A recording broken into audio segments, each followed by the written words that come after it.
Good morning. I hope this is working. It's awfully dark. Oh, you can just see my hat. Mm, It is 4:18, June 28th, 2015. I'm gonna work with this camera while I play the intro.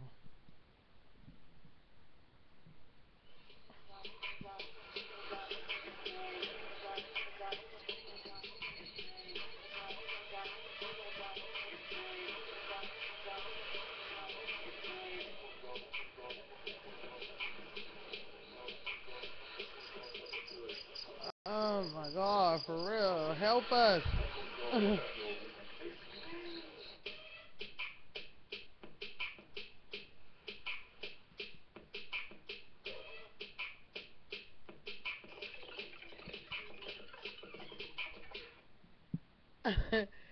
uh, Greetings and salutations. This is Quixotic Kane, and I still don't have the camera right, but if you can see, I have on a red nose.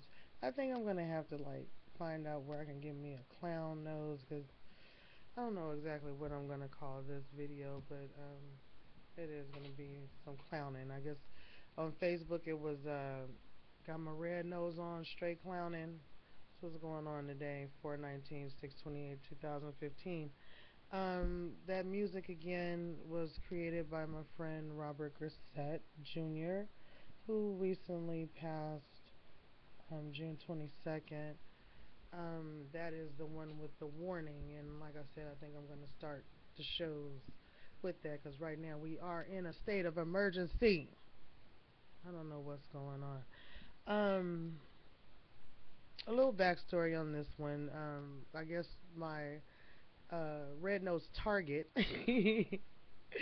My red nose target this morning is Dcfs, and a little backstory. I posted yesterday. I have a case that's been open since 2011 because my younger sister, who is 9 years younger than I am, called because, according to what she told my son, since she recently admitted this 3 years later, um, is that she felt like I wasn't providing him with enough structure and she didn't know what to do.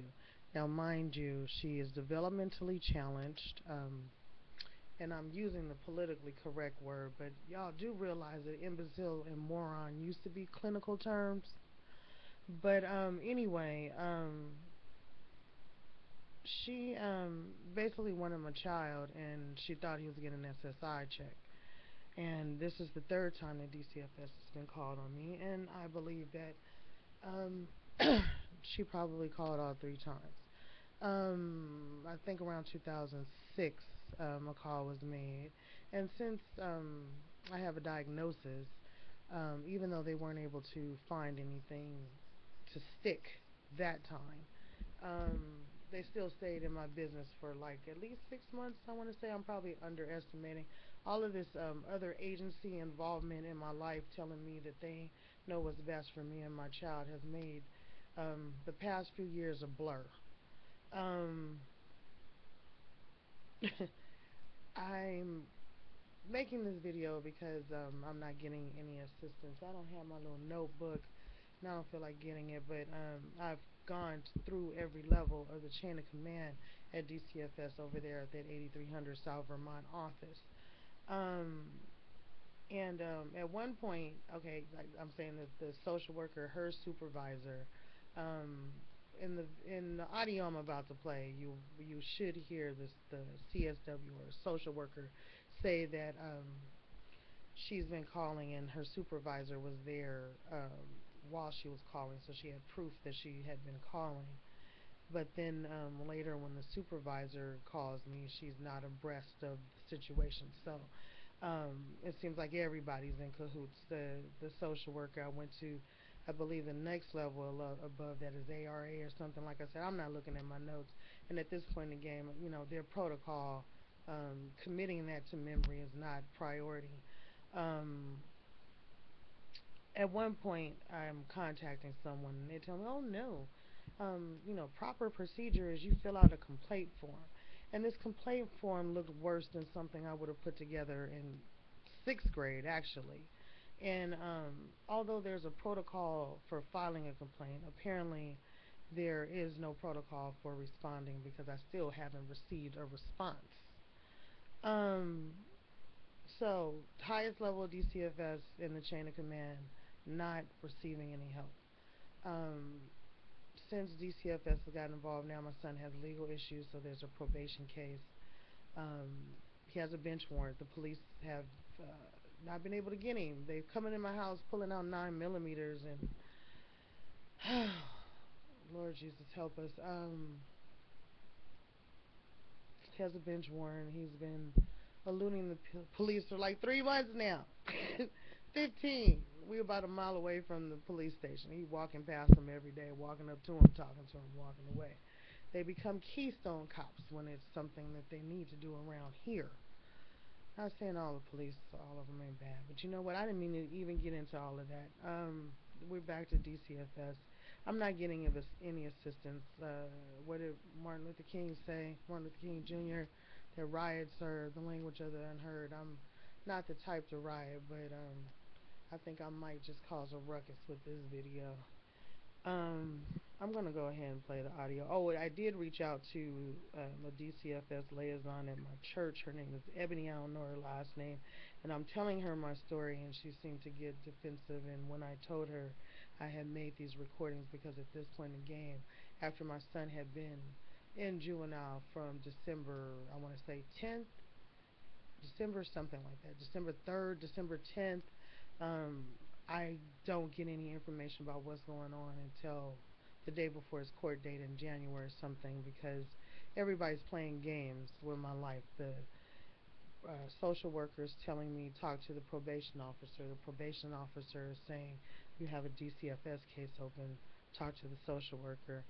And for a month I had been going up to this office, signing in to talk to this worker, and she was never at her desk, and she did not return my calls. And so when I recorded this is just me tired of the nonsense. Oh, and I mentioned Ebony because she told me, you're not supposed to record us, right? It's a whole bunch of limitations for the clients. Staff seem to do whatever they want.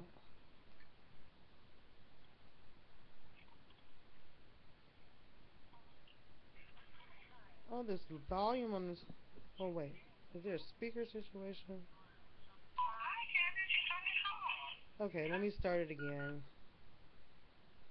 My bad. I don't know how long this is, so I'll find out in a second. Oh, this one's just 3 minutes. Hi, is this Keahna? Yes, it is. Who's calling? This is Candace Miles. Sean's calling. Hi, Candace. You trying to call? I've been calling, and I've been trying to contact you. I've been up there several times. Well, you haven't contacted me, sweetheart, because I haven't got any phone calls you hear that, from you. sweetheart? I've been calling you and leaving these messages. What number are you calling? What number are you calling? What number did you leave a message on? Because I haven't received any messages. I left you a message. The only one that works. Your other one doesn't work. So whatever number. She's lying. I don't know which number you're saying, though. I'm trying to tell you that I have not received a message. I left you a message last night stating that. You didn't listen to your messages today? Yeah, I just left another one today. No. You're not. I said you didn't listen to your messages today. No, I didn't. I said that I haven't listened to my messages today, but I've been calling you since like the last 2 weeks. I've been leaving a message. I think it's the 403 number that's still working. All of it. 403. Is that right? I don't have any messages from you on either number. Okay. Well, well, it's the numbers that I have. I have 2 numbers, and I've been calling you. My supervisor's been right here because she told me that you've been calling. And I'm like, well, that's weird. I keep calling her trying to call me on this phone, and I guess you got one of my messages because you just called back on this phone. I got your message yesterday that you wanted me to call on this phone, and what I said in the message to you was that I really didn't feel like dealing with any of these issues right now because I'm highly agitated. And I spoke to one of the parent partners, and she said at this point it probably wouldn't be wise for me to throw a nutty because then I would be pencil whipped. And I think she has a point. I called you. I think we spoke. I'm looking at my calendar. I have some notes. I don't have notes of everything. But I guess Sean was arrested on December 8th of 2014. Okay. And then I have on a note that I talked to you on the 11th and you had no new info. I know that I called and left a message sometime after that, and I want to say the next week, and I never heard from you. After that, yeah. I've talked to you after that and told you about the court date and everything. No, I got the hearing thing from you. I got the court information from somebody at Los Padrinos. And this is hearing information. Okay, that's it for that one. First of all, she said she called the number, the only number that works. None of my phones were down at this time, and as a matter of fact, Boost Mobile had given me a free month of service because I had been with them for 13 years. Don't clown me. I like my Boost. I had it when I didn't have a place to live. It was my only method of a phone conversation or, whatever. It was my phone. And I done had that cell number for 13 years, which is unusual for me also. So she was lying about that, and I hope y'all heard the tones and all of these other little implications. Something, what did she say? I can't even remember what she just said now. Oh, the supervisor being there. But mind you, like I said, later on when I speak to the supervisor doesn't have a clue as to what's going on. Did you notice her cutting me off? Later on, she's going to tell me calm down. The fake concern. The aww. Y'all heard it. It's some more coming. This is Quick-Sided Kane. Smooches. Peace. I'm out.